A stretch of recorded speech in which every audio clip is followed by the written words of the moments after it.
लोग अनवीक नहीं है। हाँ, ये जो मैं आपको पढ़ाने जा रहा हूँ इससे हम लोग अनवीक नहीं, अननोन नहीं है। क्योंकि जैसे ही बच्चा 5वीं क्लास में आता है तो 4वीं क्लास की शिक्षक या शिक्षिका हमको उनका बायोडाटा देते हैं जो 4 पेज का होता है। अगर आपके स्कूल में मिलता है या नहीं, प्रिंट बनाना पड़ता है। किसी किसी विद्यालय में सुविधा होती है कि ये जो बच्चे का प्रोफाइल है वो पहली क्लास में तैयार कर लिया जाता है और आगे 8वीं तक वो कंटिन्यू चलते रहता है। कहीं पर कैसी व्यवस्था है, वहाँ पर प्राथमिक विभाग नहीं है, सिर्फ माध्यमिक विभाग है। तो वहाँ पर अब वो प्राथमिक विभाग से समझो बीएमसी से बच्चा पढ़कर आ रहा है या आउट ऑफ मुंबई से आ रहा है तो फिर उसे हमें नया बनाना पड़ता है। तो उसमें बच्चे का पूरा बायोडाटा होता है, उसके परिवार का पूरा एड्रेस वगैरह जो होता है और उसके वहाँ पर हम लिखवाते हैं बच्चे की एक सुंदर सी फोटो प्रोफाइल तैयार। ठीक है, अब ये कब तक चलता है? 8वीं क्लास तक। 8वीं क्लास के बाद में हम लोग उसको वो प्रपत्र बच्चों को दे देना है। उसके अंदर जो भी लिखा हुआ है उसके परिवार के जन उसको पढ़ते हैं और उसके पीछे एक सर्टिफिकेट होता है जिसके ऊपर लिखा हुआ होता है, क्या लिखा होता है कौन बताएगा? पूर्ण सर्वंकष प्राथमिक शिक्षण कंप्लीट हुआ ऐसा सर्टिफाई करते और लिखित रूप से देते हैं कि इस बच्चे को पढ़ना और लिखना आता है। कोई स्कूल वाले नहीं देते, सर्व शिक्षा अभियान का एक अभिन्न अंग है। नहीं आते थे होंगे,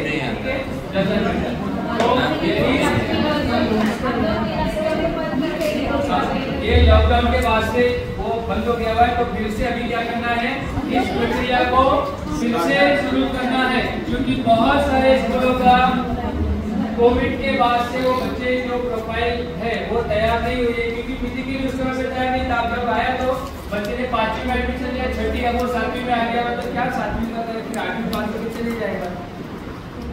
तो वो बच्चे का किसी स्कूल में 3 साल का नहीं हुआ। तो अभी आप लोगों को जून से करना होगा, या तो जैसे ही ये प्रशिक्षण पूरा हो जाएगा आप लोगों को सूचना आ जाएगी अपने वरिष्ठों से। अब आपके वरिष्ठ कौन है? सिंपल है, वहाँ से आपको आदेश आ जाएगा कि क्या करना है। ठीक है, अब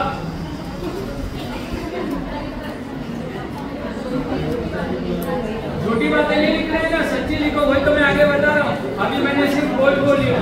जैसे बच्चे का नाम हम बदल नहीं सकते, माँ बाप ने पहले ही रख दिया हुआ।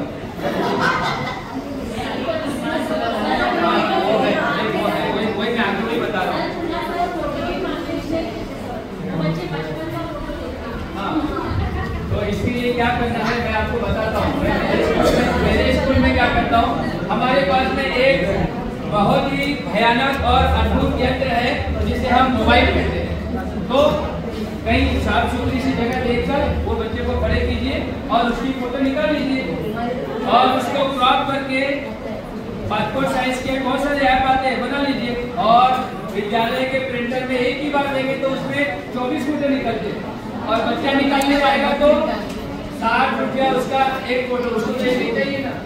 अब हमारे बच्चे किस परिसर से आते हैं ये हमें पता है, तो 60 रुपए उनके लिए बहुत अहमियत रखते हैं। और पेपर के ऊपर निकालने में एक फायदा और हो जाता है, पेपर में जब मोटा वाला रहेगा ना फोटो वाला, तो जब उसको रखेंगे तो जहाँ से फोटो लगा हुआ रहेगा ना वहाँ पर ऐसा खुल जाता है, तो ये आ जाएगा। मेरे इस विद्यालय में जो करता हूँ मैं वो आपको बता रहा हूँ, ये हम लोग कर सकते हैं। तो ये 2 चीज़ें हो गई। इसके बाद में तीसरी चीज है हम लोगों को क्वेश्चन बैंक तैयार करना है। क्वेश्चन बैंक तैयार करने में सबसे बड़ा फायदा अगर है तो हमारे क्वेश्चन बैंक अगर हम तैयार कर लेंगे अपने लिए रखेंगे और वही क्वेश्चन बैंक किसको दे देंगे, विद्यार्थियों को दे देंगे। अगर हमने 50 प्रश्न की बैंक तैयार कर लिया और बच्चों को दे देंगे और उसमें से हम 5 ही प्रश्न पूछने वाले हैं तो बच्चा क्या करेगा, बच्चे को एक लिमिटेशन आ गई एक मर्यादा हो गया, उसके दिमाग में है कि इसी 50 प्रश्नों में से प्रश्न पत्रिका तैयार होगी। तो जो एकदम पूरे ताले करने वाला होगा बच्चा वो पूरे 50 पढ़ेगा, बाकी उसको और कुछ पढ़ना नहीं है। 50 की जवाब पढ़ेगा तो कुछ ना कुछ फायदा किसका होगा, हमारा ही होगा। मान लेते हैं कि बच्चा 50% ही करता है, 25 क्वेश्चन पेपर ही 25 क्वेश्चन ही वो जो तैयार करता है, और आने वाला कितना है, सिर्फ 5। हमारे बच्चे को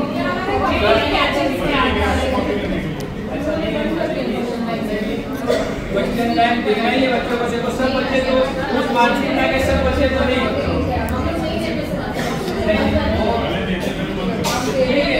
आप तैयार करके तो रखो, ठीक है। अगर उनको नहीं देना है डजंट मैटर, अपने लिए क्यों, क्योंकि कभी भी शाम को आपको मैसेज आ जाता है कल क्वेश्चन पेपर चाहिए, तो आपको क्वेश्चन पेपर अगर तैयार है तो आपको ज़्यादा जद्दोजहद करने की जरूरत नहीं है। उसी 50 प्रश्नों में से हम प्रश्न पत्रिका जो है वो तैयार कर सकते हैं, ये हमारा फायदा हो जाता है अगर बच्चों को नहीं देते हैं, है कि नहीं। क्योंकि आप लोगों ने बिल्कुल सही कहा कि बच्चे उसी में से 8-10 प्रश्नों के उत्तर जो है वो लिख के आएंगे और फिर वो कॉपी का प्रकरण हो जाता है ना, ठीक है। लेकिन ये हम लोग अपने लिए तो तैयार करके रखा, ठीक है, ठीक है। और अगर मैं कहूँ कि बच्चों की उत्तर पत्रिका जो आंसर पेपर होता है वो कितने सालों का आपके विद्यालय में अभी मिल जाएगा,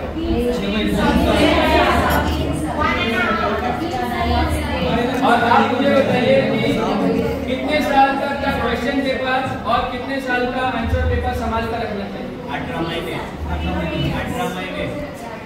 हाँ बराबर। तो सही ये है कि उत्तर पत्रिका जो होती है उसको 18 महीने जो है वो हमें संभाल कर रखना होता है कि अगर अभी फेल करने का सिस्टम तो था नहीं, अभी ये साल से आ जाएगा, लेकिन उसके पहले भी अगर कोई पेरेंट्स मांगते हैं तो उन्हें हमें वो दिखाना पड़ता है, इसीलिए 18 महीने उसको संभाल के रखना पड़ता है, ठीक है।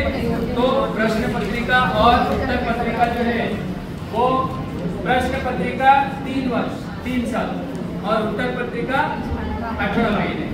ये हम लोग ये सब काम जो है वो करते आ रहे हैं, ज़्यादा कुछ बताने की जरूरत नहीं है, ठीक है।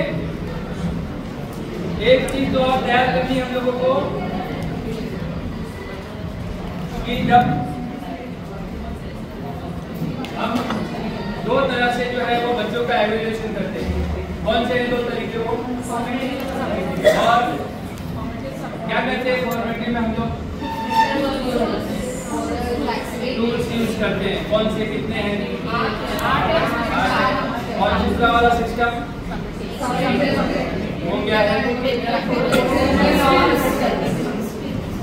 अब ये लिखते समय हम लोग क्या करेंगे कि इसका फायदा हमें कैसे होगा वो मैं बताता हूँ, यानी हम यानी शिक्षक, वो आर्ट टूल का इस्तेमाल अगर आप कर रहे हैं तो उसकी बारीकियाँ जो है वो लिखना उसी समय लिखना बहुत ज़रूरी होता है। वजह क्या होती है कि देखिए जैसे अभी हम लोग अपने अपने फन में माहिर शिक्षक यहाँ पर मौजूद है, अगर कोई भाषा का शिक्षक होगा और अगर वो कविता पढ़ा रहा है और अगर वो उसको धुन पर सुना रहा है या वो पढ़ा रहा है तो कोई बच्चा खड़े रहकर कहता है टीचर मैं इसको अलग पैरोडी में गा के सुनाऊं क्या, तो ठीक है वो बच्चे का हमें वहाँ पर नोट करके रखना चाहिए क्योंकि वो बच्चा कुछ अलग कर रहा है। और अगर शिक्षक में से कोई उसको अपनी धुन पे बच्चों को पैरोडी कुछ बनाया हुआ सुना रहा है तो जैसे ही हम पढ़ाना शुरू करते हैं तो कक्षा के उस कोने से कुछ अजीब तरह का म्यूजिक निकलना शुरू होता है और वो म्यूजिक ना हारमोनियम का होता है, ना सितार का होता है, ना तबले का होता है, वो बच्चे ने खुद बनाया हुआ रहता है। कोई गले से आवाज निकाल रहा होता है, बेंच बदल, pencil, pen, compass box, tiffin box और ये बेंच, ये क्या है, म्यूजिक यंत्र है और बहुत अच्छा बजाते हैं वो। आप इन बच्चों को कभी मौका देकर देखिए। एक पिक्चर आई थी शाहिद कपूर की, पता है नाम बताएगा कोई? शाहिद हा, पण ते रेसिडेन्शियल होते. गेल्यानंतर ते बसने गेल्यानंतर दुसऱ्या दिवशी सकाळी 9 वाजेपर्यंत तिथे, आणि जेवण पण आम्हाला तिथे रेडी मिळत होतं, त्यामुळे त्यांना वेळ पण भरपूर मिळाला होता. तर सगळ्यांचं आभार. शकील सरांचं वाक्य ते मला येत नाही, ते छान पद्धतीने सांगतात. आलं का लक्षात? ज्याने अभ्यास केला तोही चांगला नाही, जेवला तोही चांगला नाही जेवला तर. तर असा मी प्रश्न विचारू शकते की तुम्ही कुठे पतंग उडवायला जाता? कारण त्याची सुरुवातीची लाईन आहे, गवत फुला रे गवत फुला, असा कसा रे मला लागला, सांग तुझा रे तुझा लळा. मित्रांसंगे माळावरती पतंग उडवित फिरताना, तुला पाहिले गवतावरती झुलता झुलता हसताना. विसरून गेलो पतंग नभीचा, विसरून गेलो मित्राला, पाहून तुझला हरपून गेलो, अशा तुझ्या हे रंग कळा. मग याच्यावरून मी अगोदरच मुलांना विचारता, तुम्हाला पतंग उडवायला आवडतो का? आणि मग प्रत्येकाची, आणि मुलं म्हणतील हो आम्हाला पतंग उडवायला आवडतो. प्रत्येकाची उत्तर आता तुम्ही कुठे पतंग उडवायला जाता? तर प्रत्येकाची उत्तरं वेगवेगळी असतील. जो म्हणजे चाळीत राहतोय तो म्हणेल की मी घराच्या पत्र्यावर जाऊन पतंग उडवतोय. एखादा जर इमारतीत राहत असेल तर तो म्हणेल की मी गच्चीवर जाऊन पतंग उडवतोय किंवा मैदानात जाऊन उडवतोय. म्हणजे मुलांना त्यांची जी पातळी आहे ती कळेल की मला कोणकोणत्या ठिकाणी. तर त्यांना सूत्र वगैरे विचारेल, मागच्या याच्यातील काय सूत्र आहे. आता पाढे असतील, पाढे पण मी त्यांना विचारू शकतो. 5वी 6वीचा वर्ग असेल तर आपण त्यांचे तोंडी कामामध्ये पाढे घेऊ शकतो.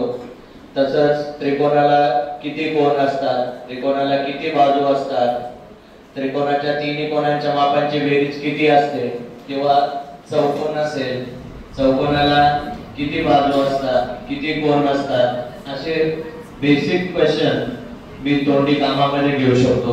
वर्तुळाच्या बाबतीत असेल, ज्या ज्या गणितातल्या ज्या ज्या आकृत्या आहेत त्या मी तोंडी कामामध्ये घेऊ शकतो. आणि त्यांचे जे कन्सेप्ट असतात मागच्या वर्षाचे या वर्षी पण व्यवस्थित करू शकतो आणि त्यांच्या कायम लक्षात राहील अशा पद्धतीचं तोंडी काम मी करेन. आजच्या दिवशी पूर्वतयारी करायला लागते. आपण जे काही गट निवडलेले आहेत त्या गटांना सांगून द्यायचं साहित्य काय काय आणायचं आहे म्हणून. जसं की आता 8वीला बदल हे प्रकरण आहे, सावकाश होणारा बदल, जलद गतीने होणारा बदल. हा भाग जर आपल्याला शिकवायचा असेल तर त्यांना साहित्य आणायला सांगायचं. 1 ग्लास पाणी, लिंबू, मीठ आणि सोडा या गोष्टी विद्यार्थी गटाने घेऊन येतील. आणि दुसऱ्या दिवशी सगळ्यांसमोर तो ग्लास घ्यायचा, त्याच्यात पाणी टाकायचं, लिंबू पिळायचा, मीठ टाकायचा आणि सोडा टाकल्याबरोबर जी रिॲक्शन होते तो फसफसून येणारा भाग. आणि मग विद्यार्थ्यांना विचारायचं की हा बदल कोणता आहे. 6वी मराठीलाच बालसभा हा उपक्रम आहे आणि त्याच्यामध्ये आपण दिनविशेष कसे साजरा करायचे हा उपक्रम आहे. त्यामध्ये विद्यार्थ्यांना निवेदकाची भूमिका घ्यायची आहे. काही विद्यार्थी वर्ग सजावट करणार आहेत, काही विद्यार्थी त्यातलेच विद्यार्थी अध्यक्ष, पाहुणे. तर ज्याचा आपण दिनविशेष साजरा करणार आहोत, उदाहरणार्थ डॉक्टर बाबासाहेब आंबेडकर यांची जर पुण्यतिथी साजरी करायची असेल तर डॉक्टर बाबासाहेब, जो चित्रकलेचा विद्यार्थी असेल तो डॉक्टर बाबासाहेब आंबेडकरांचं चित्र काढून आणेल. म्हणजे त्याच्यामध्ये त्याची चित्रकला दिसून येईल. काही विद्यार्थी सजावट करतील, काही स्वच्छता करतील, तर काही विद्यार्थी अध्यक्ष आणि पाहुणे, काही जण आभार मानतील. म्हणजे एखादा कार्यक्रम किंवा निवेदनाचं काम कसं करायचं किंवा एखादा कार्यक्रम यशस्वी कसा करायचा, त्याचं नियोजन कसं करावं लागतं, त्याच्यासाठी कोणकोणत्या पायऱ्यांची गरज आहे याचं संपूर्णपणे मूल्यमापन या उपक्रमात होत असतो. बच्चे को इवैल्यूएट करना है तो पैसेज एक ऐसा जो है तो सोर्स है जिसके जरिए हम जो है लोग टेक्सोनॉमी के 6 सी हम जो है तो कवर कर सकते हैं. ये 6 दिया है. पहले आप लोग जब भी क्वेश्चन बनाते हैं तो फिल इन द ब्लैंक, जिस हमने बताया है अभी, कंप्लीट द सेंटेंस, ट्रू और फॉल्स. ये जो क्वेश्चन है बच्चों के आकलन के लिए होते हैं. और इससे फायदा ये होता है कि बच्चा पूरा थ्रू आउट जो है पैसेज पढ़ता है।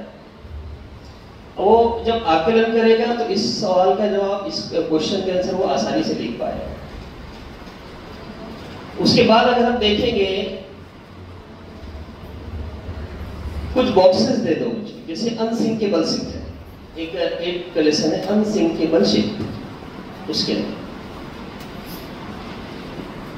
आप अगर बच्चों का और आकलन चेक करना है तो आप देखिए उसके अंदर डालिए स्पेशलिटीज ऑफ शिफ्ट, तो बच्चा देखेगा क्या क्या उसकी ये तो स्पेसिफिकेशन थे शिफ्ट के, वो फटाफट लिख लेगा। ये भी हम दे सकते हैं। मैच द कॉलम, ये भी एक अच्छा सोर्स है बच्चों को आकलन जानने का। एंटोनिम दीजिए, सिनोनिम्स दीजिए, ये ज्ञान की तरफ जाता है, उसको कितना ज्ञान है इसका।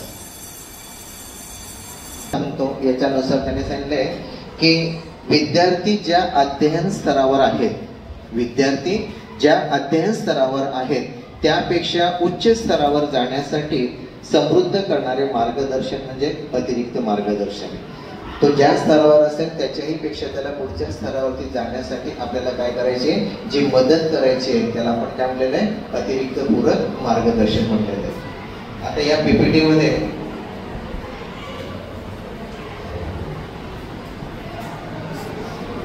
काही शाळांमध्ये साप्ताहिक नियोजन पण करतात, याच्यात ते उल्लेख नाहीये। साप्ताहिक नियोजन म्हणजे आठवड्याचं नियोजन। आठवड्याच्या नियोजनामध्ये आपण काय करतो, आठवड्यामध्ये त्या विषयाचं काय घेणार आहोत, थोडं दैनिक नियोजनापेक्षा ते मोठं असतं, म्हणजे एकाच आठवड्यात ते पूर्ण येणार आहे आठवड्याभराचं, मग ते सोपं पडतं रात्र काढण्यापेक्षा। आमच्याकडे पण साप्ताहिक नियोजनच आहे ना। दैनिक नियोजन आता कमी होत गेलं, आता साप्ताहिक नियोजन ठीक आहे, दैनिक नियोजन जास्त केलं जात आहे।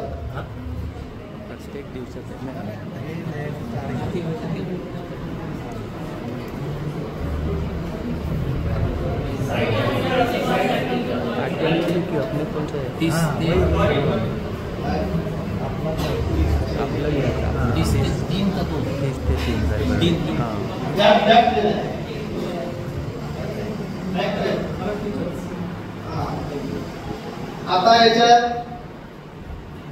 वार्षिक नियोजन कुठे दिसतंय का बघा, मला एक जास्त जवळून दिसत नाही।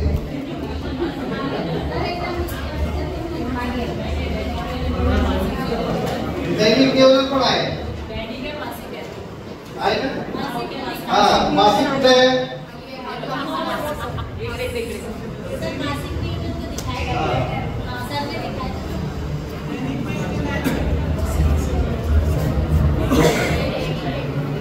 मासिक नियोजन करताना तुम्हाला सांगितलं होतं कोणता महिना तुम्ही घेणार आहे ते है, बुक में भी है, पूरा फॉर्मेट बुक में भी है, महीना डालना पड़ेगा। त्यानंतर वर्ग, कोणत्या वर्गाचं तुम्ही करताय ते, त्यानंतर विषय, कोणत्या विषयाचं करणार आहे ते, आणि त्या महिन्यात तुम्हाला ते किती तासिका लागतील त्या विषयासाठी, ते गव्हर्नमेंटने किती तासिका दिलेल्या आहेत त्यासाठी, ते तासिकांची संख्या, एकूण संख्या त्या महिन्यासाठी ते आधी वर मांडायचं आणि असे कॉलम आखायचे।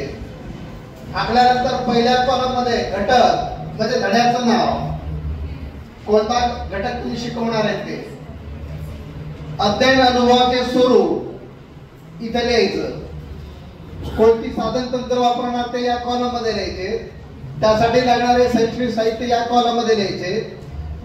सगळ्याच ठिकाणी शैक्षणिक साहित्य लागेल असं काही नाही, काहींना लागणार नाही तर डॅश करा, आहे ना। आणि प्रतिबिंबित होणारे घटक म्हणजे त्यांच्यामध्ये कोणतं मूल्य रुजलेलं आहे, कोणती उद्दिष्ट साध्य झालेली आहे त्या घटकामधून ते लिहायचं होतं। अशा पद्धतीने